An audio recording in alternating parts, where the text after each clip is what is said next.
भगवते वासुदेवाय। ओम नमः शिवाय। प्रिय मित्रों, आप पवित्र पथ पर अब भगवत गीता के दूसरे अध्याय के उस अत्यंत महत्वपूर्ण मोड़ पर पहुंच चुके हैं जहां से एक नया विषय आरंभ होता है। अब तक श्री कृष्ण ने आत्मा का ज्ञान दिया, कर्मयोग का मार्ग बताया और मोह से बाहर निकलने की दिशा दिखाई। अब अर्जुन के मन में एक स्वाभाविक प्रश्न उठता है, यदि कोई व्यक्ति वास्तव में स्थिर बुद्धि वाला हो तो वह कैसा होता है। और इसी प्रश्न से गीता का एक अत्यंत प्रसिद्ध भाग शुरू होता है, स्थित प्रज्ञ का वर्णन।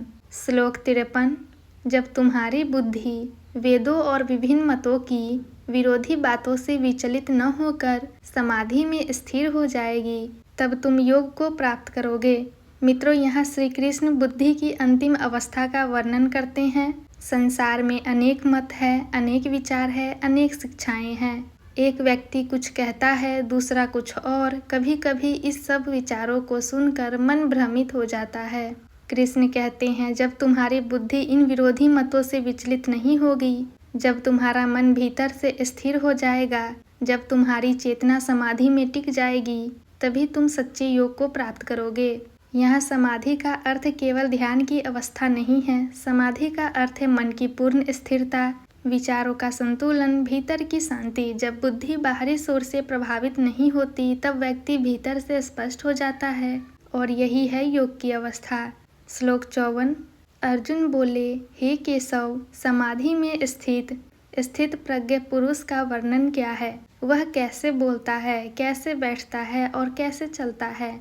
मित्रों, अब अर्जुन एक बहुत महत्वपूर्ण प्रश्न पूछता है। वह पूछता है, स्थिर बुद्धि वाला व्यक्ति कैसा होता है? केवल विचार से नहीं, व्यवहार से। वह कैसे बोलता है, उसका व्यवहार कैसा होता है?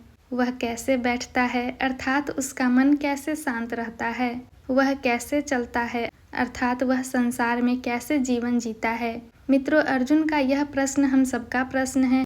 हम भी जानना चाहते हैं, एक सच्चा ज्ञानी कैसे होता है, एक संत का मन कैसा होता है, स्थिर बुद्धि वाले व्यक्ति की पहचान क्या है। और अब श्री कृष्ण अगले श्लोकों में स्थित प्रज्ञ पुरुष का अद्भुत वर्णन करेंगे। वे बताएंगे इच्छाओं से मुक्त व्यक्ति कैसा होता है, सुख और दुख में उसका मन कैसा रहता है और संसार में रहते हुए वह भीतर से कैसे शांत रहता है। यह भाग गीता के सबसे गहरे और सुंदर शिक्षाओं में से एक है। पवित्र पथ के साथ बने रहिए। अब श्री कृष्ण स्थित प्रज्ञ पुरुष का दिव्य स्वरूप प्रकट करने वाले हैं। ओम शांति शांति शांति।